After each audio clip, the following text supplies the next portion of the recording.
Et là, ça fait que l'assurance vie, en fait, tu l'as transformée d'un truc un peu bon père de famille, j'épargne, je mets tout en fonds en euros, tranquille, à, en fait, une manière d'investir, de prendre des risques, d'aller chercher du rendement, et tu t'amuses. On est l'acteur le plus récompensé en France, on est leader de l'épargne en ligne spécialiste, hein. Mais en fait, on se bat tous les jours pour construire et pour façonner nos contrats pour que ça soit le plus en ligne avec ce que les Français veulent aujourd'hui. En sachant 2-3 trucs, quelquefois on peut faire des grosses économies. Sur un contrat où tu mets 100 000 euros pendant 20 ans, la différence des frais entre une banque traditionnelle et un acteur internet, elle s'élève, j'ai fait les calculs, à 18 000 euros.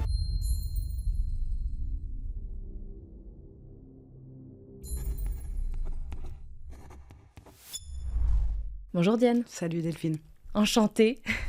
On va parler d'un sujet. Écoute, j'en fais moins des épisodes un peu plus techniques, un peu plus épargne, un peu plus investissement. Mais en vrai, j'adore ça. Il y a pas longtemps, je me suis replongée dans ces sujets-là pour mes clients, pour mes propres formations. Je me suis dit, mais qu'est-ce que j'aime ça en vrai, parler d'investissement, des produits d'investissement. Pas dans leurs aspects les plus techniques, mais j'adore parler de ça. Donc on va parler du number one. Le seul et l'unique, principalement le plus gros produit d'épargne des Français, qui est... L'assurance vie. L'assurance vie. Ne partez pas tout de suite. Non, alors j'ai trouvé quelques statistiques. Il y a 75% de l'épargne des Français qui est investie en assurance vie. Ça m'étonne pas parce que c'est un produit génial. Je pense qu'on a la même passion alors. Passion assurance vie. Oui, ça existe. C'est-à-dire que c'est un produit qui peut-être a mauvaise presse chez certains, qui le voient comme un véhicule d'épargne un petit peu pépère. Mais en fait, on va le voir dans l'épisode, en fait, bien utilisé, l'assurance vie, ça peut être un super véhicule d'investissement et où on peut gagner de l'argent. Alors moi, je t'avouerai que je le vois effectivement comme un produit avantageux, mais quand même un peu pépère. Moi, je suis allée chercher d'autres produits d'investissement hyper dynamiques. Aujourd'hui, j'en reviens un peu. Moi, je suis allée beaucoup sur l'immobilier.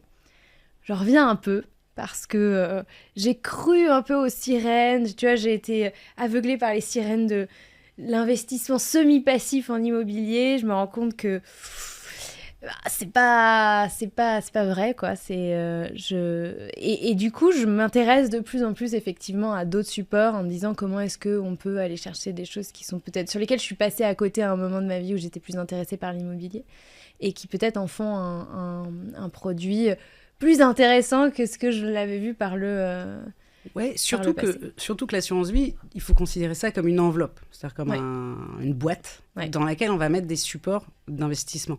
Et en fait, dans les bons contrats d'assurance vie, on peut tout à fait mettre des supports qui vont, eux, être dynamiques. Par exemple, du private equity, des SCPI, donc de l'immobilier, des produits structurés. En fait, tu vas pouvoir faire ce que tu veux avec ton assurance vie, avec un bon contrat. Attention, parce que en fait, tous les contrats d'assurance vie ne se valent pas. Ça, je pense que c'est une première idée reçue, où on se dit un peu, j'en ai un dans une banque, ça ne sert à rien d'en ouvrir dans une autre. En fait, non. Il faut bien comparer les différents contrats d'assurance vie et savoir ce qu'il faut chercher pour choisir le bon. Ouais, et c'est pas si simple de différencier un bon contrat d'un pas bon contrat ou de savoir justement quels sont les critères à regarder pour est-ce que c'est un bon contrat ou pas. Ça arrive assez vite, je trouve, sur des sujets un petit peu techniques justement de qu'est-ce qu'on peut loger à l'intérieur. Et du coup, c'est quoi une SCPI, c'est quoi un produit structuré, etc. Et même, tu vois, si les gens qui écoutent ce podcast vont connaître certains termes, vont connaître les ETF par exemple, mais quel ETF on loge dedans, entre un produit qui dit on peut loger des ETF et un autre produit qui dit on peut loger des ETF, est-ce que toutes les ETF se valent?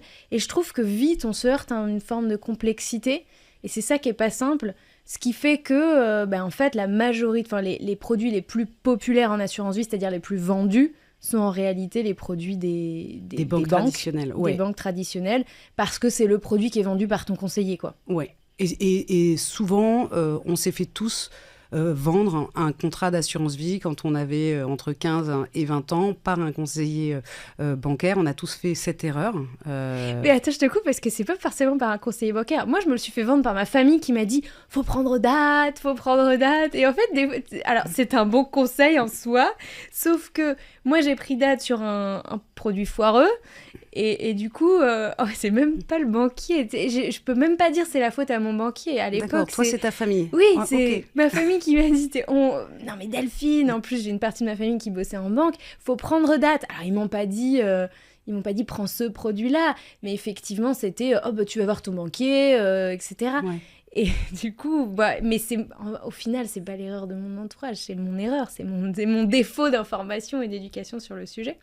Mais voilà, parce que je tape souvent sur les banquiers et je voudrais aussi des fois leur dire que c'est pas tout leur faute. Ouais, mais là, sur l'assurance vie, quand même, je pense que les banques traditionnelles ont tiré l'assurance vie un peu vers le bas en mettant plein de frais qui s'ajoutent et qui viennent amputer la performance de son contrat, et en mettant justement au sein de cette enveloppe des supports uniquement que eux vendent leurs supports. Donc en fait, ça fait que les contrats, ils sont souvent pas intéressants, alors que sur Internet, on a aujourd'hui franchement des super bons contrats d'assurance vie.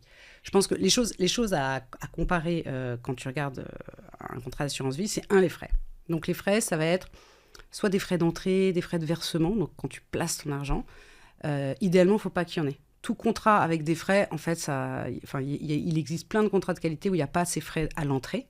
Et après, il y a des frais de gestion annuelle que tu vas payer annuellement. Ceux-là aussi, ils sont importants parce que souvent, c'est des contrats que tu vas garder très longtemps. Et là, on a des contrats aujourd'hui. Les contrats avec le moins de frais, ils sont à 0,5 ou 0,6% de frais annuels. Et là, c'est très intéressant. Alors qu'en banque, on peut avoir des contrats à 1,5% qui sont trop chers. En plus, avec des frais d'arbitrage et choses comme ça. Donc, les frais, il faut vraiment réduire au maximum les frais. Mais la question des frais, elle n'est pas simple parce qu'on dit les frais, mais tu viens d'en citer plusieurs. Il y en a, je sais pas combien des frais. Ils ont tous des noms. À un moment donné, je me baladais sur Internet il y a quelques jours. Et puis je voyais qu'il y avait des frais. Alors attends, j'ai fait ma petite liste de marché. Il y a donc les frais sur versement, les frais d'entrée et de sortie, les frais sur les rachats. Moi, j'ai cru que les frais de sortie et les frais de rachat, c'est la même chose.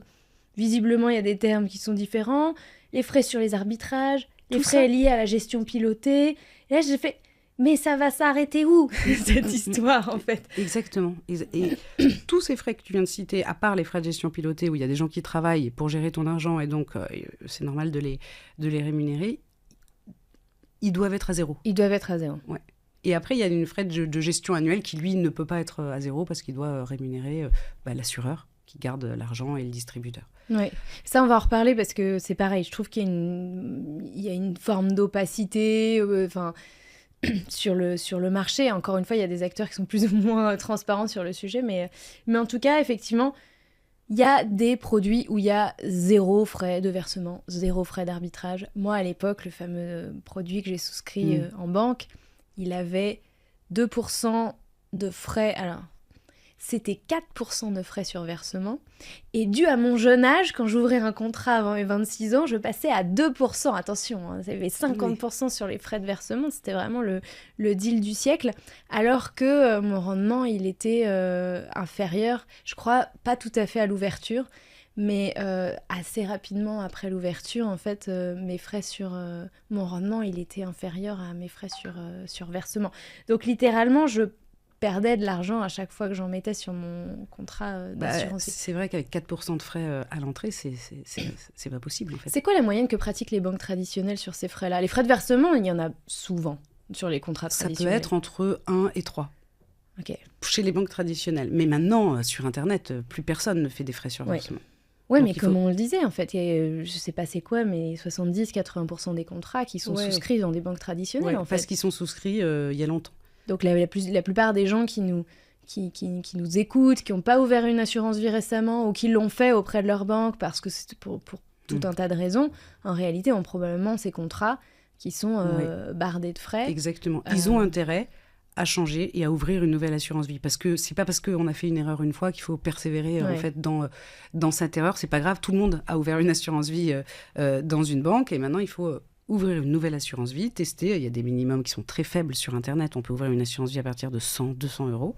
Et puis, peu à peu, transférer l'argent d'une ancienne assurance vie vers une nouvelle. Alors oui, vous perdez l'antériorité fiscale, parce qu'aujourd'hui, ça n'existe pas de transférer son contrat d'assurance vie. Il est question de changer ça, d'ailleurs. Il y a une loi, mais finalement, il faut que l'assureur soit le même. C'est complexe. En fait, dans la réalité, il n'y a pas vraiment de transfert. d'une assurance vie vers une autre. Il faut juste retirer ses fonds et les replacer sur une nouvelle assurance vie. C'est pas grave de perdre l'antériorité fiscale d'un mauvais contrat. Il vaut mieux ouvrir un bon contrat aujourd'hui et penser à l'avenir. Je vais te poser une question, parce que la seule fois où j'ai fait ça, du coup, parce que j'ai fini par le fermer, mon fameux contrat... J'ai déjà cité la banque, je crois, mince, bon, tant pis pour eux. Mais j'ai mis plus de 2 mois à récupérer mes fonds. Ouais. Et à l'époque, je me suis dit, mais j'aurais dû faire un virement et ensuite demander la clôture. Et voilà, j'avais laissé à peu près 2 000 €, quelque chose comme ça. Et j'ai mis 2 mois et demi, 3 mois. Et à la fin, j'ai dû envoyer une série de mails en disant « Mais en fait, vous prenez en otage mon argent parce qu'il n'y a rien qui justifie de... » Alors si, ils me l'ont justifié avec le Covid ou un truc un peu... Oui, les délais de traitement se sont rallongés, etc. Mais techniquement, c'est arrivé à certains clients récemment où ils ont mis plus de 3 mois à récupérer leurs fonds en clôturant une assurance vie auprès de leur banque. Alors, si jamais c'est la clôture totale, c'est-à-dire un rachat total qui pose problème, à ce moment-là, essayez un rachat partiel en laissant 15 €. Pour éviter les 3 semaines. Si jamais vous savez qu'un rachat partiel est plus rapide, mais un rachat partiel chez les courtiers en assurance vie sur Internet, ça prend, soit c'est immédiat, c'est-à-dire qu'on le voit directement sur son mobile, boum, on fait un clic et on a ses fonds crédités sur son compte en banque, soit ça prend maximum 3-4 jours. Ouais, c'est pour ça que l'assurance vie, c'est l'argent, on peut le récupérer à tout moment. C'est aussi une autre idée reçue que les gens ont, comme il y a le prendre date et les 8 ans, les gens et les avantages fiscaux, exactement. Souvent il y a des contreparties aux avantages fiscaux. Voilà. Donc les gens disent mon argent est bloqué. Pas du tout. Sur une assurance vie, on peut récupérer son argent dans 2 semaines et en 2 jours, c'est sur son compte, sur son compte courant. Mais tu constates comme moi que c'est des pratiques. Le rachat total, il se fait pas toujours. C'est pas toujours simple, quoi. Des fois, on a l'impression qu'on va devoir aller au combat. Avec la banque parce que c'est pas fluide et ça prend du temps. Et pour la plupart des gens, alors ça dépend combien les gens ont sur leur assurance vie, mais qui peut se permettre aujourd'hui de se dire il y a 2 000 €, 3 000 €, 10 000 €, on ne sait pas où ils sont, on ne peut plus en disposer. Ils ne sont nulle part littéralement. Parce qu'il y a certainement qu'on n'a quasiment plus accès à rien du tout une fois qu'on demande un rachat total. Donc c'est quand même compliqué ce genre de pratique. C'est sûr que ça ne contribue pas à redorer le blason de l'assurance vie. Tout à fait. Et ça, c'est aussi parce que c'est des banques ou des organismes qui sont moins sur Internet, moins habitués à des délais courts et à une immédiateté qu'aujourd'hui on souhaite pour notre argent, c'est sûr. Mais tu crois que c'est pas une volonté... Enfin, pour toi, c'est la structure, tu vois, qui fait que... Oui. Ils ont une structure tellement énorme qu'en fait, ils sont pas armés pour gérer l'instantanéité. Oui, je pense. Où il y a un peu quand même, ces fonds-là, en attendant, on continue à les faire travailler. Je pense pas. Je pense pas que ça soit une volonté de garder l'argent pour gagner un peu plus. Je pense pas. Je pense que c'est juste que c'est des grosses machines et qu'en fait, il y a des traitements papier, il faut vérifier qu'il n'y ait pas de fraude. Enfin, il y a certaines choses quand même à vérifier qui peuvent prendre du temps, surtout si tu l'as fait au moment du Covid ou peut-être que les équipes étaient plus... En tout cas, c'était en 2020, je sais plus, c'était pas de la première partie de l'année, mais effectivement, c'était en 2020. Donc, il y avait encore une excuse Covid, marchait encore partiellement, on va dire.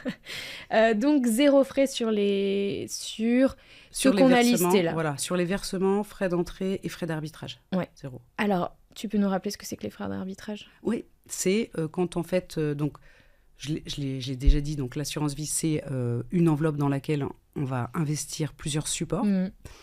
Et en fait, quand on met son argent d'un support à l'autre, au sein de la même assurance vie, ça s'appelle un arbitrage. Ouais. Et certains organismes font faire payer cette action de dire, je place d'un fonds A à un fonds B. C'est changer son allocation, en fait. À partir du moment où vous voulez changer votre allocation, il y a effectivement des organismes qui prennent des frais sur ces mouvements-là. Et il y en a plein qui prennent pas de frais. C'est pour ça que... Oui. on a compris, on va creuser encore. Et donc, il y a l'autre typologie de frais. Celle-là, on ne peut pas y échapper, mais c'est juste une question de combien il y en a. Exactement. C'est les frais annuels qui servent à rémunérer tous les acteurs qui travaillent sur l'assurance vie et donc qui sont au plus bas à 0,5-0,6% par an. Et puis, ça peut monter à 1,5-2% par an.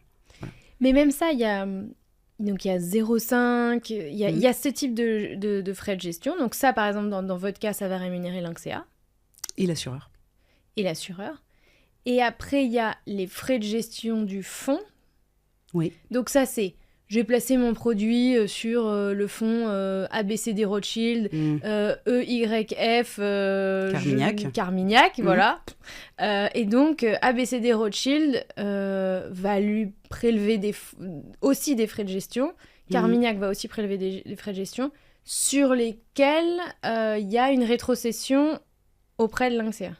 Oui, une légère. Une petite rétrocession. La majorité de ces frais-là, ils servent à payer, à rémunérer les équipes dans ton exemple du fonds ABC Rothschild et Carmignac, qui travaillent pour délivrer le plus de rendement. Ok. Donc là aussi, c'est des équipes qui travaillent. Voilà, donc ça, c'est les fonds. Mais la performance qu'on a de ces fonds, en fait, on ne les voit pas, ces frais. C'est-à-dire qu'il vaut mieux, à la rigueur, ce qui compte, c'est la performance nette du fonds. C'est-à-dire qu'il vaut mieux un fonds qui te donne 7% de rendement par an et que lui a pris 1%, plutôt qu'un fonds qui va prendre moins en frais, mais qui va te délivrer 5% de rendement net, tu vois, à la rigueur. Donc là, c'est pas des frais, à mon avis, à regarder. Il vaut mieux regarder la performance nette de ce que servent chaque année ces fonds. Je sais pas si je suis claire. Mais ce qu'on pourrait se dire naturellement, c'est plus les frais sont élevés, les frais de gestion, tu vois, les fameux, ceux que tu mentionnais dès le début, plus peut-être je paye un service qui est premium. Parce que a priori, dans la vie, on se dit, je paye plus cher parce que j'ai un meilleur service. Tu vois, il y a aussi un petit peu cette logique. Est-ce qu'elle s'applique dans le cas de l'assurance vie ? Est-ce que quand je paye 1,5% de frais à mon distributeur et mon assureur, je rémunère quelque chose de mieux, j'aurai un meilleur service, j'aurai une meilleure performance? Qu'est-ce que je rémunère, ça, en fait ? Pas forcément. Je pense que tu vas rémunérer surtout un organisme qui est lourd, tu vois, des services importants, des locaux, éventuellement de la moquette rouge, tu vois, mais pas du tout en lien, pas forcément en lien avec l'assurance et le contrat que t'achètes. Du coup, en fait, les banques ne peuvent pas pratiquer les mêmes niveaux de frais que... Je pense que c'est difficile pour elles, en effet. Parce qu'elles ont des frais de structure plus importants que des acteurs sur Internet qui sont beaucoup plus agiles. C'est sûr. Mais ça, c'est quelque chose qui existe dans d'autres Dans plein d'autres industries aussi, oui, tout à fait. Exactement. Mais c'est vrai que dans le secteur des finances, et notamment des finances personnelles, c'est vrai que moi, depuis les quelques années que j'y suis, je commence à voir quand même que il n'y a pas que les banques, mais tu vois aussi du côté de la gestion patrimoniale et tout, il y a quand même beaucoup d'argent qui est fait sur le manque d'éducation des Français et des Françaises sur un certain nombre de sujets, tu vois. Ouais.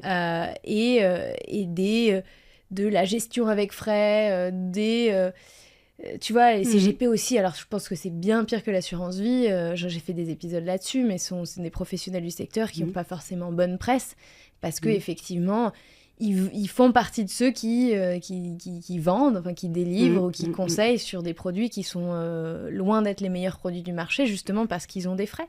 Et donc, quand on file son argent à des gens qui, effectivement, ne conseillent pas forcément les meilleurs produits du marché, ça crée de la défiance, mais c'est un marché qui se porte très bien, la gestion patrimoniale, et elle se porte très bien aussi parce que, globalement, il y a un déficit d'éducation financière qui est énorme chez les Français. C'est vrai qu'on a tout intérêt à mieux comprendre, à s'intéresser. En fait, tout le monde a intérêt à s'intéresser. Les gens qui écoutent ton podcast, d'ailleurs, c'est une forme... Voilà, et les gens, ils apprennent.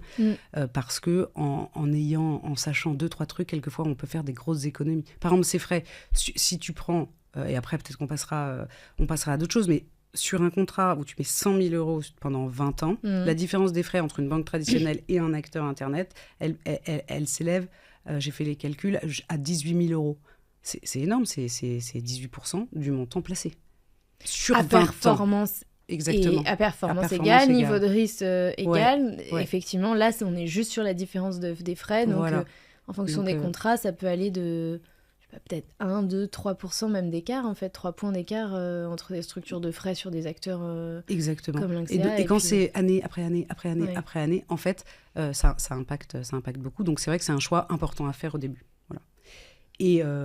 Et après, ça va, la deuxième chose à regarder, c'est les supports à l'intérieur. Alors, je sais que ça peut paraître un petit peu technique, mais si on veut résumer, en gros, les supports qu'on peut loger dans une assurance vie, ils sont divisés en deux. Tu as ce qu'on appelle le fonds en euros, qui est la brique sécurisé. Le capital, il est garanti. Donc, pour moi, c'est la partie épargne. C'est-à-dire qu'on ne peut pas perdre d'argent. Mais, évidemment, on n'en gagne pas beaucoup. Parce que... Le capital est garanti jusqu'à un certain niveau, si je ne m'abuse. Pratiquement 100%. Ça peut être... Il y a peut-être 1% quelquefois sur certains contrats. Mais... Il est garanti par l'État ou il est garanti par l'assureur. Par l'assureur, ouais, ok. Par l'assureur. Et les unités de compte, qui sont là des véhicules plus d'investissement, c'est-à-dire qu'elles ne sont pas garanties en capital, donc on peut perdre une partie des sous placés, mais on peut quand même aller chercher davantage de rendement. Et dans les unités de compte, on va avoir soit des fonds qu'on a déjà cités, soit des obligations, soit d'autres véhicules qui peuvent être très dynamiques et aller jusqu'au private equity. Si vous voulez investir dans Ardian, Euraseo, des fonds comme ça de private equity, au sein de son assurance vie, vous les achetez comme une unité de compte. Voilà. Est-ce que tu peux loger aussi de la crypto dans une... Aujourd'hui, pas encore.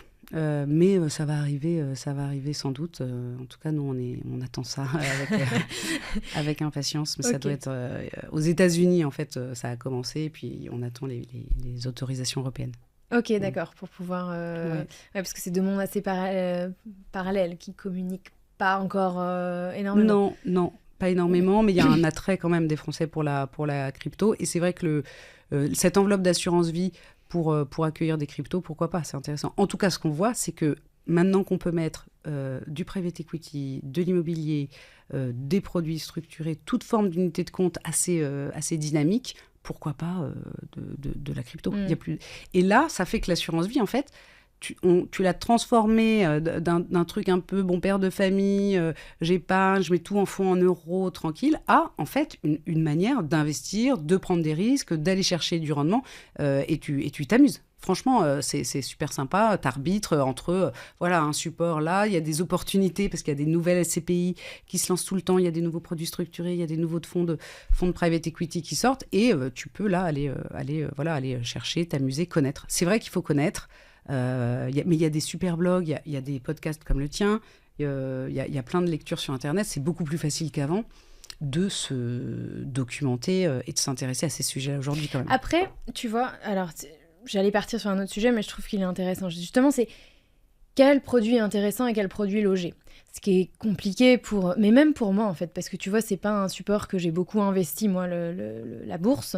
Et donc du coup... Quels sont les produits sur lesquels j'ai envie d'aller? Comment je choisis mes ETF? Alors, il y a des choses que je comprends, mais en fait, c'est sans fond. En fait, c'est sans fin. Les fonds dont on parle, il y en a des dizaines, il y en a des centaines. Je ne sais pas vous combien vous en proposez au sein de... On est à peu près à 700 par contrat. 700 fonds différents. Ouais. Donc, c'est vrai que c'est un choix... énorme. Ouais, il y a tout. C'est un supermarché. Après, comment faire son choix, c'est ça ta question ? Oui, c'est un supermarché un petit peu technique. Alors, il y a déjà les différents produits en réalité de ce supermarché. Donc, est-ce que je vais mettre de la SCPI ? Est-ce que je vais mettre justement des fonds de private equity ? Est-ce que je vais rester sur l'action ? Est-ce que j'achète une action ou est-ce que je vais tout simplement sur un fonds qui est déjà diversifié, qui fait de l'action ? C'est des choix. On peut avoir l'impression... Alors... À la fois, on peut les éviter, puisqu'il y a des modes de gestion qui permettent que c'est quelqu'un d'autre qui va faire les choix pour nous. Mais si on veut éventuellement s'intéresser au sujet, moi, j'ai toujours pas... je trouve toujours qu'il y a une forme de complexité qui, même pour moi, est assez rédhibitoire, quoi. Alors après, donc... on peut avoir du conseil déjà. Enfin, chez les acteurs en ligne, tu peux appeler puis en disant exactement ce que tu viens de dire. J'ai 10 000 € à placer, c'est quoi mon allocation ? Moi, ce que je te dirais rapidement, ça dépend de ton horizon de sortie. C'est-à-dire que si jamais tu dis, OK, je sais que je vais acheter un appartement dans 3 ans, ton horizon de sortie, il est moyen terme, voire court terme presque. Là, dans ces cas-là, tu vas le moins possible en action et tu vas sur plus de fonds en euros, obligations, d'accord, qui sont des supports plus sécurisés. Si tu te dis, c'est pour préparer ma retraite ou les études de mes enfants, long terme, là, tu peux diminuer ta part de ton fonds en euros ou des supports obligataires qui sont des supports plus sécurisés à 20%, par exemple, de ton allocation. Et le reste, tu vas aller plus vers des actions. Après, ETF ou fonds, c'est une bonne question. tu peux dire, je mets la moitié en ETF, et dans tes ETF, tu mets un monde, un émergent, tu vois. Mais ça, on peut s'en parler si tu veux, mais ça peut être... C'est plus simple que ce que... Parce que l'interface, tu vois, chez Linksea, l'interface te guide et te dit... Oui, nous, on a des allocations un peu, qu'on appelle des allocations stars, qui sont un peu des conseils. Donc, c'est pas la gestion pilotée qui est vraiment... Tu laisses... on va en parler. Ouais, voilà. Tu restes en gestion qu'on appelle libre, donc c'est toi qui fais, mais on conseille des allocations stars en fonction de ton profil de risque. Le profil de risque, il est évalué peu importe que tu choisisses la gestion libre ou la gestion pilotée. Ouais. Ah ok, parce que tu vois, moi je croyais qu'il était que évalué en gestion pilotée. Non, tout le monde a son profil de risque. Et d'ailleurs, on va te dire, si tu as un profil de risque par exemple équilibré et que tu fais une allocation, qu'on voit que toi tu fais une allocation plus agressive, nous, on va te dire, Linksea, ça me paraît un petit peu louche. Est-ce que tu es vraiment sûr que tu veux cette allocation ? Elle nous paraît trop risquée par rapport à ce que tu nous as indiqué dans le formulaire. C'est pour ça que dans le formulaire, il y a pas mal de questions qu'il faut renseigner pour comprendre la personne qu'on a devant et le risque. Alors, gestion libre, gestion pilotée, pour faire un point, effectivement. En assurance vie, c'est dans quasiment tous les contrats, on a le choix entre je fais ma propre allocation, je choisis les fameux produits de supermarché, ou la gestion pilotée, qui est sur la base de ce fameux questionnaire qui définit mon profil de risque. Quelqu'un va faire cette allocation pour moi. Je sais exactement ce qu'il va y avoir, c'est pas moi qui le fais. Ouais. Parce que j'ai le détail de ce qui a été fait pour moi en gestion pilotée. Voilà. Et donc là, c'est faire confiance, parce qu'on n'a pas le temps, parce qu'on ne s'y connaît pas, faire confiance à une société de gestion externe qui va prendre l'argent et faire ses arbitrages en fonction de l'état du marché, en contrepartie de payer un peu plus cher. Là, il y a un petit peu de frais supplémentaires par rapport à une gestion libre où on est seul face à son... j'ai vu des contrats d'assurance vie où ils ne prenaient pas de supplément sur cette partie-là. Je trouve que c'était tout à leur honneur, mais effectivement, ça se justifie parce que c'est eux qui le font et que c'est pas toi. Mais effectivement, donc pour ceux qui n'ont pas du tout envie de s'intéresser au sujet, qui n'ont pas du tout envie de rentrer dans ce supermarché et de choisir leur produit, c'est un peu le drive de l'assurance vie. En fait. Je me fais la livraison à domicile de... Oui, il y a cette solution qui rend la chose assez facile. Ce qu'on peut observer, nous, c'est que les novices chez nous, chez Linksea, ils rentrent souvent en gestion pilotée. Et au bout d'un moment, en fait, ça peut commencer ils peuvent se dire, tiens, si je mettais 1 ou 2 supports en gestion libre, parce que dans nos contrats, on a la faculté au sein du même contrat d'avoir la possibilité d'avoir une poche gérée en gestion pilotée et une autre partie de l'enveloppe qu'on peut gérer en gestion libre à côté. Donc on peut se dire aussi, celle-là, c'est une poche, j'ai pas envie de m'en occuper pour la moitié de mon patrimoine. Et là, je m'amuse, j'essaye. Ça, c'est important parce qu'il y a peu de contrats d'assurance vie qui permettent de faire ça. Si je ne Exactement, ouais, ça c'est assez rare. Donc, c'est sûrement pas chez les banques traditionnelles, mais et ça c'est vrai que c'est des qualités de contrat. Enfin, c'est comment le contrat lui-même est conçu. Qui peut être intéressant, surtout qu'en fait, comme ce sont des contrats longs, c'est vrai que souvent, les gens évoluent en termes de connaissances financières. Oui. Donc, les connaissances financières qu'on a quand on ouvre un premier contrat et puis 10 ans, 15 ans après, en fait, elles ont changé et on a envie de temps en temps de reprendre la main, de passer de la gestion libre à la gestion pilotée, de la pilotée à libre. Voilà. Tout ça, c'est gratuit chez les acteurs en ligne et ça va être payant chez d'autres acteurs, juste de passer aussi, de changer de mandat en piloté en libre. Il y a des différences de performance, tu vois, entre vous avez tout votre pool de clients en gestion libre et tout votre pool de clients en gestion pilotée. Vous faites des études comparatives pour voir lesquels ont globalement les meilleures performances ? Non, surtout qu'en fait, ça dépend des profils de risque. Okay. C'est-à-dire que la différence, elle n'est pas tant en libre et en piloté. Alors, c'est vrai que les meilleures performances, on a des meilleurs performeurs qu'on regarde, ils sont en libre. C'est-à-dire que c'est vrai que pour vraiment battre le marché, en fait, mais c'est des gens qui ont misé sur des titres, une action, tu vois, 2-3 actions qui ont cartonné. Parce qu'au sein de son assurance vie aussi, tu peux acheter une seule action. Tu peux acheter une action Amazon, par exemple, ou une action... Mais on dit qu'il ne faut pas faire ça. Non, c'est pas une recommandation. En tout cas, nous, c'est pas c'est trop risqué. Donc, tu peux le faire. Tu peux le faire, bien sûr. Mais, tu vois, statistiquement, alors on connaît toutes les deux le Nicolas Decodin, Avenue des investisseurs, j'avais fait quelques épisodes avec lui, et on avait discuté de ce sujet-là déjà, et il nous disait, non mais en fait, statistiquement... Tu perds sur le long terme, c'est-à-dire de tous les gens qui font eux-mêmes ça... normalement, ils sont moins bons que, en tout cas, que quand on est peut-être un petit peu plus diversifié, bien etc. Bien sûr. Ça, c'est vraiment le conseil. Donc, nous, on ne conseillera jamais une action d'une seule entreprise. Il suffit que cette entreprise se plante et puis voilà. Tu vois, c'est mettre trop d'œufs dans le même panier. Néanmoins, il y a certaines croissances, tu vois, d'entreprises, Google, si tu as misé au bon moment, au bon endroit, mais c'est un peu comme une crypto, hein, tu vois. Tu as acheté du Bitcoin en 2013, bon bah... Tu l'as revendu en 2020, ouais. Ça allait encore. C'est bien.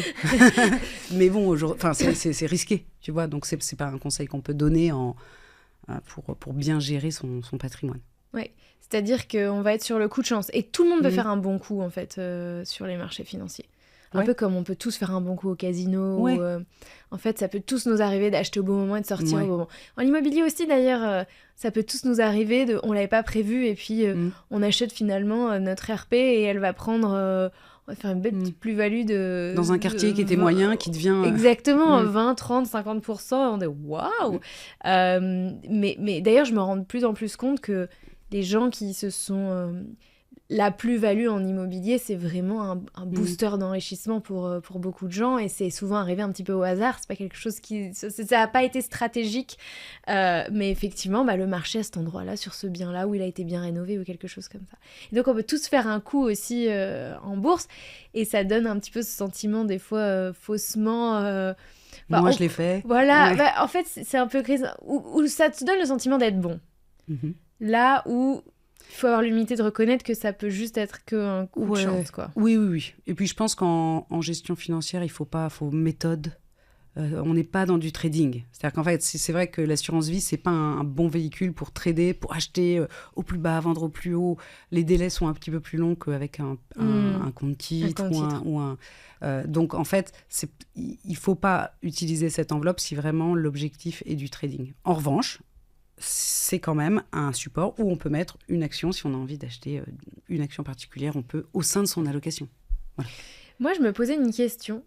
Si tu as des sommes un peu plus conséquentes et que tu as... j'en sais rien, j'ai 200 000 euros. Je sais qu'il y en a 40, 50 000. J'en ai besoin dans les 2 prochaines années. Le reste, on est vraiment sur l'investissement plus long terme, au moins une dizaine d'années. J'ai l'impression, pour moi, il y a 2 options, mais tu vas me dire si je me trompe. Soit on ouvre 2 contrats d'assurance vie. Il y en a un, on le met sur des trucs pépères, tranquilles, obligations, voire 100% fonds euros. Et le reste, on peut aller chercher quelque chose de beaucoup plus dynamique. On est obligé de faire ça sur 2 contrats, ou alors on est obligé de faire une espèce de moyenne, où finalement on va être sur un profil équilibré. J'ai pas l'impression que c'est une bonne option de faire ça, mais pourtant j'ai l'impression que beaucoup de gens font ça, puisque j'imagine, j'ai pas l'impression qu'il y ait beaucoup de gens qui aient beaucoup d'assurance vie ou qui aient plusieurs assurances vie. Il y a quand même des gens qui ont plusieurs contrats d'assurance vie, par exemple des gens qui ont beaucoup de patrimoine, qui peuvent se dire je mets pas tout chez le même assureur et je divise. Il y a des gens qui ont des vieux contrats qu'ils n'utilisent plus, qui ouvrent des nouveaux. Mais dans ton cas à toi, là c'est assez facile, c'est pour 2 ans, tu mets du fonds en euros. Surtout qu'en ce moment, les taux ont remonté. Il y a en plus les assureurs, ils font plein d'offres boostées. En ce moment, tu peux atteindre du 4-5% de rendement sur ton fonds en euros sécurisé. Et au sein du même contrat, tu achètes des unités de compte en parallèle au sein du même contrat. Dans ton cas là, je dirais un seul contrat suffit. Ok, donc mes 50 000 dont j'ai besoin à 2 ans, fonds en euros. Je les mets en fonds euros. Ouais. Et le reste, je mets tout sur du... Et le reste, tu peux dire un peu de fonds en euros quand même, parce que ça sécurise un petit peu, genre 20% de fonds en euros, et puis 80% d'autres types de supports, si jamais c'est du très long terme. Ce que je me suis rendu compte avec le temps aussi, c'est que j'avais beaucoup de gens dans mon audience qui régulièrement me disent « Mais tu donnes souvent les exemples dans tes lives ou dans tes épisodes d'argent placé à 5%. Mais comment on fait pour avoir 5% ? Et sous-entendu, mais c'est super risqué en fait, 5%. Alors, il y a deux questions et c'est pas forcément la même. Il y a comment on fait pour avoir 5% ? Et il y a mais c'est incroyablement risqué de faire du 5%.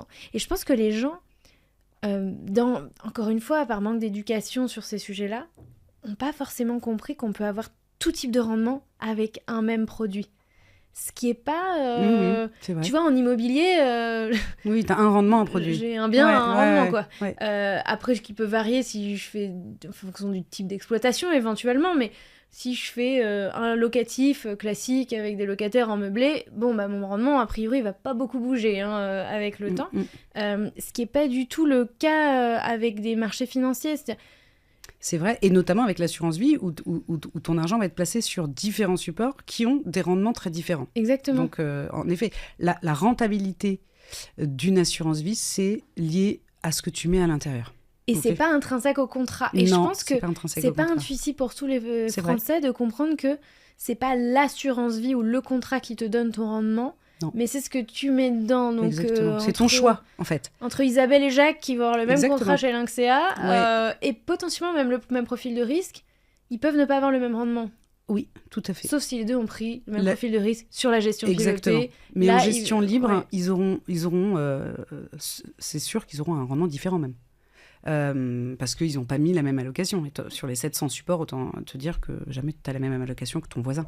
Donc, non, tu as raison. Et alors, le 5%, en fait, je pense qu'il y a 2 ans, c'était difficile à atteindre. Aujourd'hui, moins. Tous les taux ont remonté. Donc, aujourd'hui, même sur un fonds en euros, en ce moment, avec les offres, tu peux atteindre un 4,5%. Pratiquement garanti pour 2024, voire 2025. En ce moment, les fonds en euros sont très attractifs. Et après, alors qu'il y a 2 ans, c'était pas le cas. Le rendement d'un fonds en euros était plutôt à 2, voire c'est descendu à 1,5. Voilà, exactement. Ouais. Donc, c'est vrai que ça suit en fait l'évolution des taux. Et après, sur les autres rendements, plus tu as une espérance de rendement forte, plus ton risque est élevé quand même, ça c'est clair. Et souvent, plus ton horizon est long. Donc, si tu es quand même sur un horizon long, tu as intérêt à prendre du risque maintenant. Et donc, ça va être soit des fonds un petit peu agressifs, soit, par exemple, le private equity. C'est une classe d'actifs qui, ces dernières années, a super marché. On peut être au-dessus de 8% par an sur certains fonds. J'ai même vu plus j'ai même vu Oui, on peut atteindre du 15, 14, 15. Après, je veux pas faire rêver Enfin, on ne sait jamais. C'est-à-dire que c'est une classe d'actifs qui est plus... Alors, c'est un produit, si on reprend l'analogie du supermarché, qui est plus volatile. Ses prix vont plus... Oui, sachant que en fait, l'historique nous a montré que c'était pas vraiment volatile. Donc, voilà. Donc, c'est pas un problème de volatilité, alors c'est plus un problème... Qu'est-ce qui le rend plus risqué ? C'est le risque de perte en capital ? Oui. C'est vrai qu'on peut perdre... Mais t'es diversifié quand t'investis. Parce que tu vois, il y a une vraie différence. Le private equity, c'est intéressant parce que soit t'investis en direct, tu te choisis soit sur une plateforme, ou si t'as accès à une entreprise, tu peux investir directement, ou alors il y a des clubs d'investissement qui existent. Tu vas investir en direct et tu l'as choisi. T'as ton entreprise. Ta cible, exactement. Quand tu le fais via une assurance vie et que tu le fais, tu prends des parts d'un fonds de private equity. Qui, lui, c'est le fonds qui a investi dans plein de sociétés. Oui, donc c'est diversifié. C'est pour ça que c'est exactement. C'est pour ça qu'il y a... Mais bon, comme on dit que les performances passées ne présagent pas des performances futures, c'est difficile de dire que ça va rester à 7-8% par an. Mais en fait, ça fait des années que ça marche super bien. Et c'est pour ça que pour les gens, c'est très confusant parce que c'est le même mot, private equity, mais en réalité, le fait d'investir en direct ou d'investir sur un fonds de private equity via une assurance vie, finalement, c'est quand même 2 mondes complètement différents. Le risque n'est pas du tout le même. Il y a juste vraiment le sous-jacent à la fin, mais la façon d'investir change totalement la nature de l'investissement. Ouais, c'est sûr, c'est vrai. Moi, si j'investis en direct, Tu t'intéresses à l'entreprise, tu veux dire. La sélection est la même, le montant des fonds que je vais y mettre est pas le même, il va falloir que je fasse ma propre diversification. Et là, pour le coup, le risque de perte en capital, il est beaucoup plus je suis d'accord, il est beaucoup plus important. Le gain potentiel va être plus important. La liquidité aussi est pas du tout la même, parce que là, quand on investit via une assurance vie, c'est liquide. Oui, alors pour le coup, sur certains fonds, c'est comme les SCPI, qui est l'immobilier, tu peux avoir des frais de sortie parce que les fonds de private, avant 5 ans par exemple. Des frais, c'est liquide, mais tu vas payer un tout petit peu si tu veux récupérer tes billes avant une certaine durée. C'est souvent le cas sur ces fonds de private equity. C'est pour que ce soit dissuasif parce que... Oui, c'est un engagement aussi de se dire, voilà, on est là, comme l'immobilier, c'est quand même des actifs qu'on va investir longtemps. Il faut se dire, voilà, j'ai 7-8 ans, mais c'est... Et puis aussi, on confie notre argent à des fonds qui vont les investir et eux-mêmes ne peuvent pas récupérer leur liquidité à tout moment. Que ce soit les SCPI, ou c'est aussi pour ça, c'est-à-dire, bon, on veut bien vous... On peut, s'il y a certains qui veulent sortir, on peut... faut trouver un acheteur. Voilà, on va pouvoir le faire, mais effectivement, de préférence, ne le faites pas, merci beaucoup, parce que si tout le monde veut le faire, là, par contre, la plupart des acteurs du marché, mais les SCPI, c'est la même chose. Si tout le monde veut récupérer son argent, ça crée des crises de liquidité énormes. Sauf que l'avantage de l'assurance vie, c'est que c'est l'assureur qui supporte ces risques de liquidité, et en private equity et en SCPI, donc par rapport à investir en direct, c'est vrai.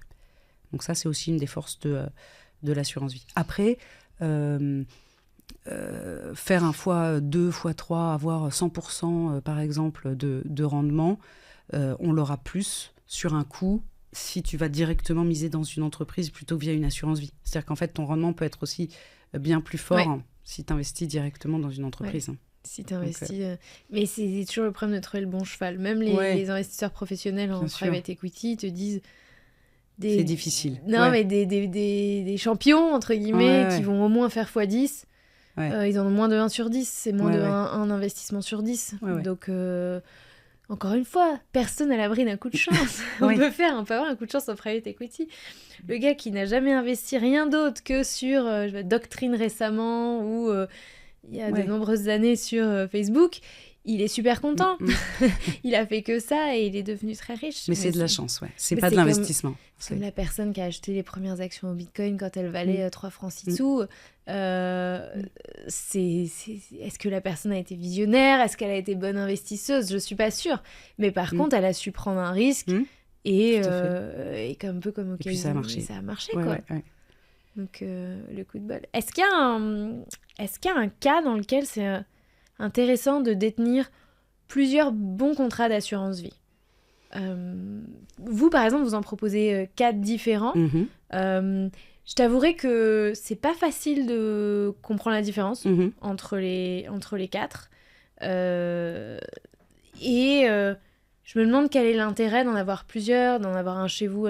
Encore une fois, si on exclut les mauvais contrats, mais est-ce que c'est intéressant d'avoir plusieurs bons contrats ? Ça peut être intéressant parce que d'avoir des contrats qui proviennent d'assureurs différents, notamment pour certaines choses comme le fonds en euros. Le fonds en euros, il rétribue, il génère un rendement qui est annoncé à la fin de l'année, sur l'année passée. Cette année, il y a un assureur qui a sorti un très bon taux de rendement. Donc, on peut diversifier, en fait, ces briques sécurisées en fonction, chez 3 assureurs, pour essayer, par exemple, tu vois, de limiter la fluctuation. Et vous, vos 4 contrats sont chez des assureurs différents? Oui, okay. Ils sont chez des assureurs Parce différents. que rappelons que ça ne s'appelle pas assurance vie pour rien. En fait, l'émetteur du contrat, le gestionnaire in fine, ce n'est pas la banque comme on pourrait en parler. C'est un assureur, C'est un assureur. Oui. Et en fait, par facilité, on parle des banques qui vendent des contrats, mais dans ce cas-là, les banques ou les banques en ligne font... Elles ont un assureur toujours. Mais ça peut être l'assureur de la banque. Et elles font office de courtier, en fait. Elles font juste office de distributeur. Comme vous, exactement. Chez Lynxea, courtier en ligne, en fait, vous êtes distributeur d'un contrat qui est en fait géré par un assureur. L'argent, il est chez l'assureur, il n'est pas chez nous. Donc les fonds, ils sont sécurisés chez les 4 assureurs. Donc on a Generali, Suravenir, Spirica. Spirica, c'est le Crédit Agricole.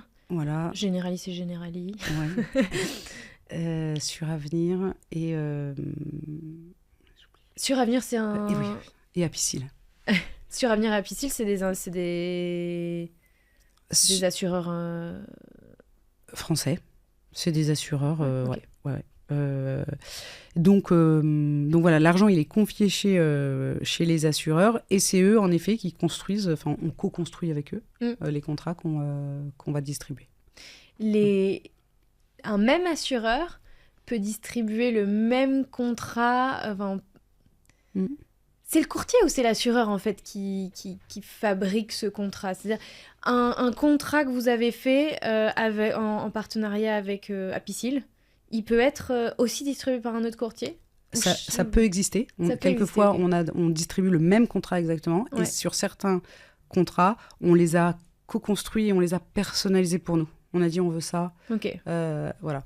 Après, on va se battre pour référencer certains ETF, certains fonds avec l'assureur. Donc, en fait, nous, on influence beaucoup, par exemple, le nombre de supports et les supports. Mais c'est vrai que sur les contrats qui sont communs, donc sur certains, quand on va demander un référencement d'un fonds, le fonds va être disponible chez tous les autres. Chez tous les autres distributeurs du même contrat. Donc il y a certains contrats qui sont des contrats individuels et il y en a d'autres qui sont des contrats qu'on appelle collectifs et qui se retrouvent un petit peu chez les différents courtiers en ligne. Donc quand tu disais... les vôtres sont exclusifs? On en a 2 exclusifs et 2 non exclusifs. Ok. Quand tu disais... tu sais pas très bien, tu vois pas très bien les différences, ou tu sais pas très bien comment choisir. Au sein du formulaire, en fait, on va te poser des questions et nous, on te donne une recommandation en disant en fonction de tes connaissances financières. Alors, c'est pas tout à fait lié avec le profil épargnant dont on a parlé tout à l'heure. Sur d'autres choses, on va dire, ok, t'es intéressé par des ETF, et ben prends ce contrat Lynx et Avis parce que c'est un contrat où il y a le plus grand nombre d'ETF et qui te conviendra le mieux. Tu es intéressé par de l'immobilier, tiens, ce contrat, il va payer les loyers tout de suite, par exemple. Donc, voilà. Il y a des petites subtilités au sein des contrats qui, en fonction de ce que tu auras répondu dans le formulaire, ça va t'orienter vers un contrat plutôt qu'un autre. Sachant que tu peux toujours aussi choisir. Et si jamais, en fait, tu dis, attends, moi, je sais le contrat que je veux celui-là parce que j'ai vu sur tel blog, tel truc que c'était le meilleur, tu peux aussi forcer le truc et dire non mais moi je suis pas votre recommandation, c'est ce contrat que je veux. Vous avez plusieurs contrats qui sont pas mal référencés quand même. Ouais.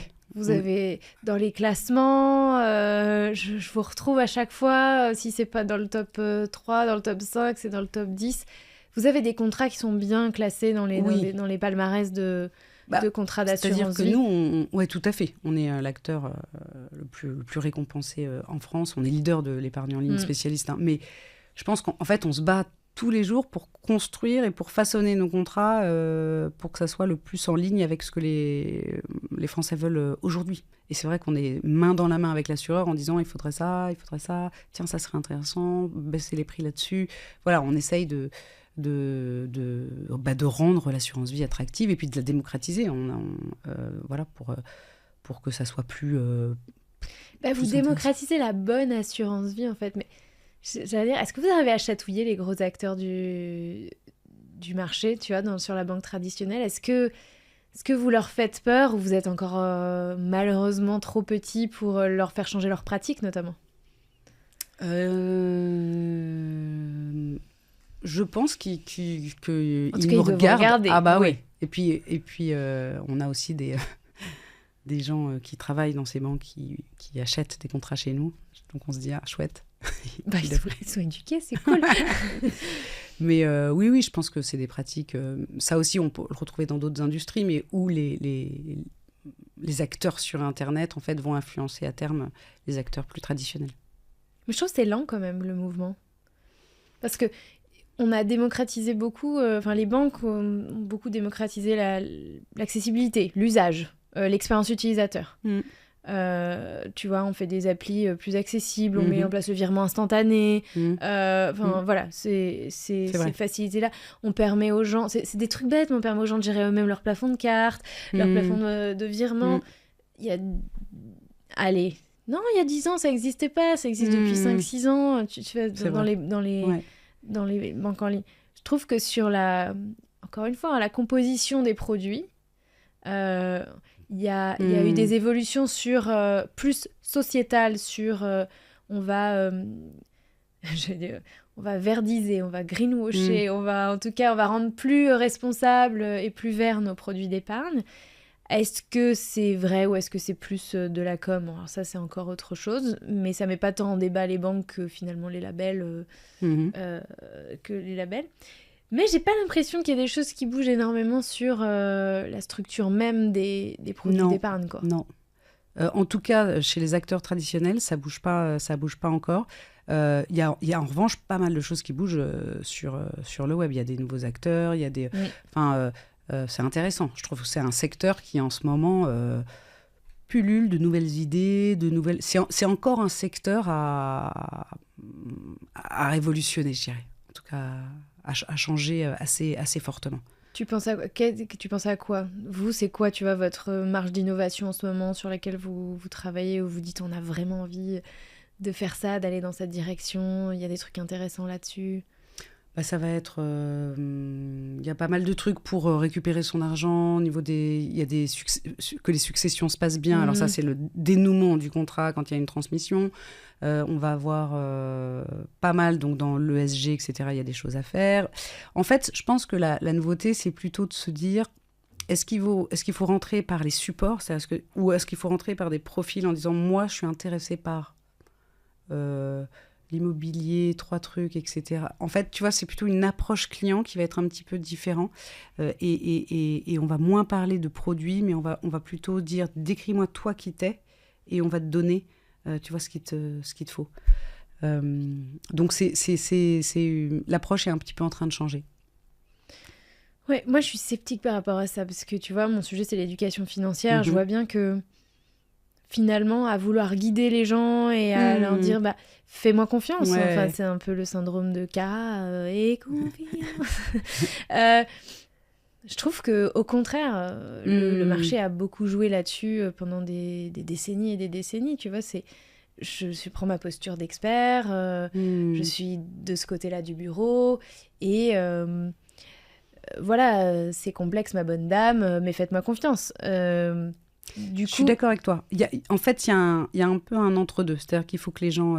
et ce qui est le cas, c'est que les gens comprennent, sont de plus en plus éduqués, notamment ceux qui sont sur Internet, ça c'est clair. Mais, comme tu le dis, les 700 supports, ça reste quand même pour des gens éduqués, ça peut rester un petit peu quelquefois hermétique. Il faut...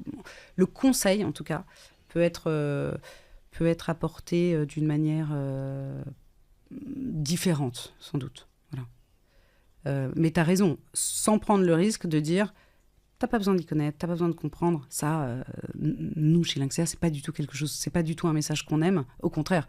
D'ailleurs, chez nous, c'est plutôt chez nous, il y a des gens qui adorent la gestion libre, par exemple. Ouais.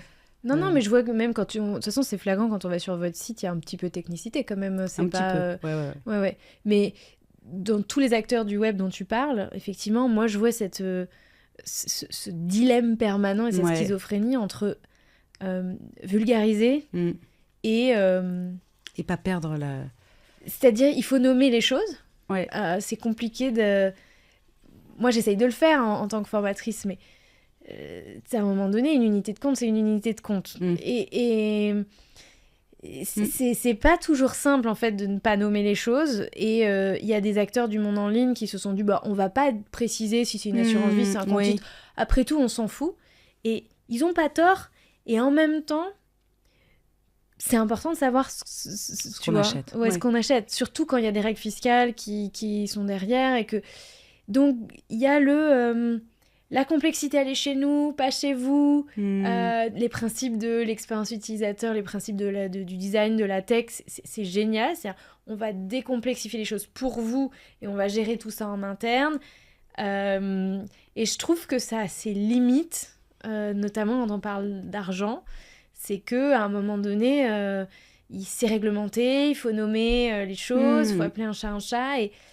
Et je trouve que... voilà. En tout cas, c'est pas facile à faire. Et je pense que tout le monde cherche un peu cet équilibre. Oui, c'est vrai. Qui n'est vraiment pas simple. De votre point de vue, du mien, c'est pas simple. C'est vrai.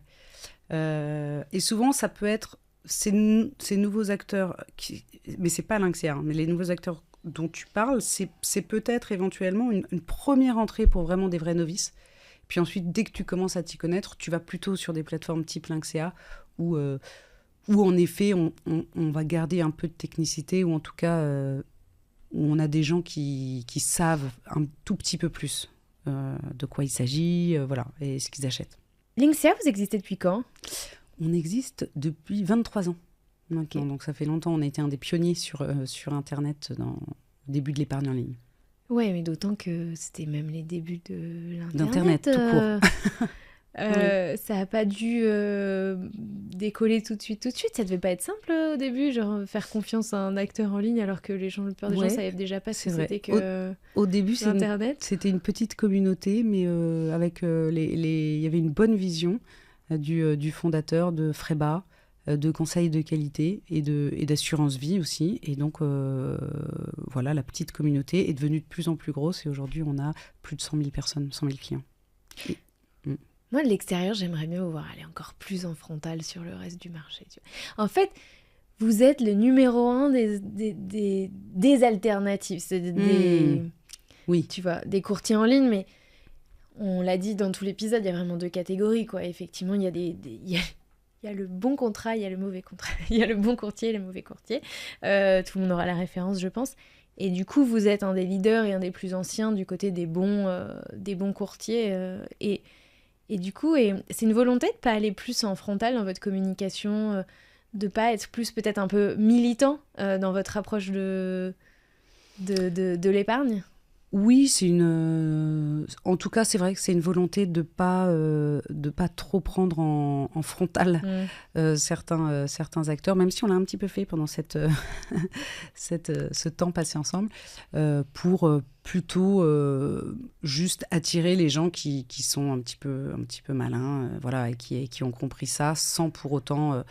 mais ça pourrait être un axe marketing. En tout cas, c'est pas celui qu'on a choisi aujourd'hui. Ouais. Après, peut-être que vous avez plus à perdre qu'à gagner parce que finalement, c'est des mastodontes qui sont en face.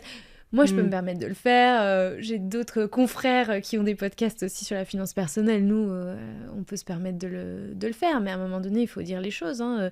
Les contrats... et c'est pas que l'assurance vie, d'ailleurs. De manière générale, les contrats d'épargne proposés par les banques sont pas des contrats qui sont très compétitifs parce qu'ils ont beaucoup de frais. Donc, je veux dire, personne peut dire le contraire. Non. Personne peut dire le contraire. Non. Je pense que même pas eux.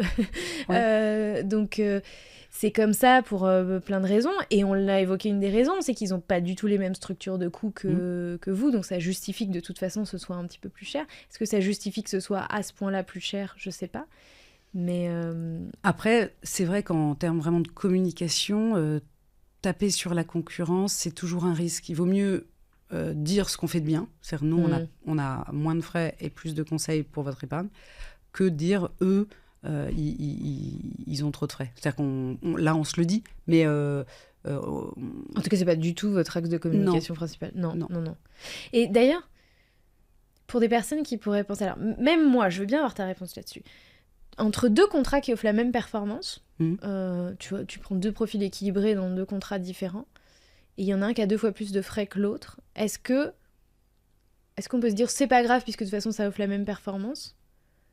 Ou est-ce que, moi je me dis en fait, l'acteur qui a plus de frais est allé chercher une performance brute plus importante, donc nécessairement on n'est pas sur le même niveau de risque. J'ai du mal à croire que ce soit vraiment le même niveau de risque. Si en fait il y a un acteur qui a plus de frais, je me dis pour offrir la même performance nette, il est forcément allé chercher plus de risques. Est-ce que mon analyse est bonne ? Ou est-ce que c'est pas totalement ça ? J'ai jamais pensé comme ça. Je pense que ce qu'il faut regarder quand même, c'est la performance nette. Ok. Tu vois, dans la gestion pilotée. C'est-à-dire que si jamais il vaut mieux payer pour quelqu'un qui va te chercher du rendement. Je me dirais pas, mais du coup, il y a plus de risques. Comme tu peux avoir les mêmes rendements sur tous les supports, en fait, tu vois, c'est que moi, je peux avoir du 5% partout. Dans les plus mauvais contrats. Je peux avoir du 10% partout. Dans les plus mauvais contrats comme dans les meilleurs contrats. Et du coup, on peut regarder, comme on l'a dit, déjà le type de produit qu'on peut loger dedans. Mais Tu peux pas forcément avoir du 10% partout parce que tous les contrats sont pas en architecture ouverte. C'est-à-dire que chez les courtiers en ligne, en tout cas chez nous, on est en architecture ouverte. Ça veut dire qu'on va proposer des fonds qui viennent de partout. Nos 2000 fonds qu'on propose, nos 2000 supports, ils viennent de partout. Quand tu es en banque traditionnelle, souvent ton univers de support, il va être beaucoup plus fermé et il va appartenir à la banque. Donc, tu vas avoir pas de private equity, tu peux avoir pas de SCPI, tu peux avoir pas de... et un fonds de la Société Générale. Donc, tu vas pas forcément trouver du 10% facilement. Ok. Tu vois, c'est vrai que l'univers de support, est-ce qu'il est ouvert ou pas? Ça, c'est très important aussi. Ok. Mais, tu vois, parce que je me dis, au final, si deux organismes offrent la même performance, pourquoi regarder les frais? Puisque de toute façon, à la fin, je regarde ce que j'ai dans ma poche. Et ils vont m'offrir la même chose net de... Oui. Ah bah ça, c'est net sûr. de frais. Donc, soit il y a une différence, c'est-à-dire, j'aurais pu avoir une meilleure performance s'ils avaient moins de frais.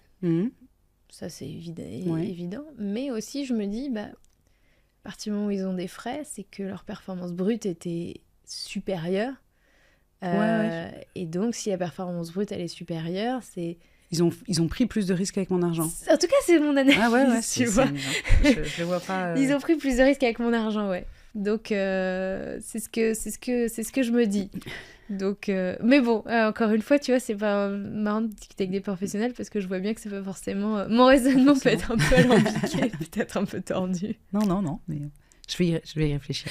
Ok. Et donc, évidemment, si vous avez déjà un contrat d'assurance vie, vous pouvez ou le garder et ne plus mettre d'argent dessus, c'est ce que j'avais fait pendant un moment. Allez vous en ouvrir un autre, allez vous en ouvrir un autre. Et puis voilà, ne restez pas avec votre contrat pourri, ça c'est sûr et certain. Même si ça fait déjà plus de 8 ans que vous l'avez. Moi, j'avais un contrat qui avait plus de 8 ans quand j'ai décidé de le fermer. Et évidemment, mon nouveau contrat n'avait pas 8 ans. La décision que j'ai prise à l'époque, je me suis dit, mais de toute façon, je ne mettrai plus jamais d'argent dessus, puisqu'à chaque fois que j'en mets, j'en perds. Exactement. Donc, de toute façon, 8 ans ou pas 8 ans, c'est pas... Oui, ça sert à rien de garder cette antériorité sur un mauvais produit. Exactement. Il faut recommencer bien pour le futur. Ok. Une réflexion que je me fais, sur laquelle je voulais bien avoir ton avis, c'est... Au final, ok, il y a des contrats qui ont plus de frais, il y a des contrats qui ont moins de frais. Mais si les bons contrats et les mauvais contrats, ils offrent la même performance. Si à la fin, tu as du 8% sur les deux, comme on parle toujours en net de frais, au final, c'est quoi l'intérêt de regarder les frais si à la fin, les bons et les mauvais contrats délivrent la même performance? T'as raison. Sauf que je pense pas que chez les mauvais contrats, en fait, tu puisses atteindre ce type de rendement. À 8%, j'y crois pas dans un mauvais contrat d'assurance vie. Parce qu'en fait, ils ont pas assez de support. Certains contrats vont jouer avec un nombre très limité de supports. Disons 30 supports. En fait, avec ces 30-là, ils vont pas arriver à même la personne en charge à délivrer ces 8%. Parce qu'en fait, ça va être d'autres supports, peut-être, qui, cette année-là, vont... C'est ça dont tu parlais, l'architecture ouverte, ok. Donc, ils ont souvent... Pourquoi ils en ont moins? Pourquoi ils font pas l'effort d'avoir plus de... Certaines banques, par exemple, vont avoir que des fonds maison. C'est-à-dire ne vont pas proposer... C'est leurs équipes, leurs gestionnaires, leurs filiales qui font ça et te proposent que leurs produits à eux. Exactement. Ok. Ils partagent pas le gâteau avec des sociétés de gestion. Ils ouvrent leur supermarché, c'est un supermarché maison avec que des marques distributeurs. Voilà, par exemple, exactement. Tu peux pas acheter tes Kellogg's, t'as que la marque. Alors que nous, il y a tout. C'est Leclerc. Ok, d'accord. Et donc en fait, ce que tu me dis... Donc mon hypothèse de base est fausse. L'idée que on puisse avoir une bonne performance sur des bons et des mauvais contrats. En fait, ce que tu dis, c'est de toute façon, ta performance sera limitée. Et même sur des rendements plus bas, par exemple, tu vois, sur les fonds euros, t'arrives pas à être compétitif entre... Si, Je pense que, potentiellement, c'est vrai que si jamais tu as un fonds en euros à 4, et encore, je pense que dans les mauvais contrats, aujourd'hui, tu vas pas avoir les boosts de fonds euros qui existent aujourd'hui, qui peuvent délivrer jusqu'à 4, 4,5% pour 2024. Mais si jamais tu parles vraiment net de frais, je sais pas moi, avec un support moyen qui te rapporte du 3%, cette année, à ce moment-là, c'est vrai que c'est équivalent. 3% cette année en fonds euros, c'est une performance que tu juges comment, toi ? Moi, j'aurais dit elle est moyenne, voire médiocre, parce que c'est le même niveau que le livret A. Ouais, mais c'est pas, t'as pas pris de risque, c'est un équivalent livret A. Ok. Sachant que les taux, c'est quoi, les OAT, les obligations françaises à 10 ans, je regardais parce que je fais une formation en ce moment, et du coup je regardais, elles étaient récemment un peu plus de 4%, je crois. Ouais. Donc du coup, c'est considéré comme le taux de référence pour ce qui est sans risque. Mais je suis pas sûre que... Tu vois, je serais plus dubitative que toi sur le fait que les mauvais contrats arrivent à ce niveau de performance, tu vois. C'est-à-dire ? Je pense que t'es même trop optimiste. Je suis pas sûre que les mauvais contrats arrivent à fournir une performance fonds euros qui égale celle des bons contrats. En fait, la performance d'un fonds euro, c'est lié souvent à sa taille et à la date à laquelle s'est créé ce fonds. Et en fait, les fonds en euros des nouveaux acteurs, ils sont souvent plus performants parce que, comme ils se sont créés très récemment, il y a peut-être un an et demi, ils ont pu bénéficier de la hausse des taux. Donc, aujourd'hui, ils peuvent délivrer de meilleurs rendements qu'un fonds en euros qui existe depuis 10 ans et qui a eu 8 ans en fait, de taux très bas. Ok. Voilà. Sur la performance des fonds en euros, c'est plutôt là que ça se joue. Ok. Ok. Allez. Est-ce que tu crois que j'ai oublié quelque chose ? Je crois pas. Je crois qu'on a bien parlé d'assurance vie. Bon. Eh bien, écoute, je te remercie beaucoup, Diane. On peut vous retrouver sur linxea.com. linxea.com, linxea.com.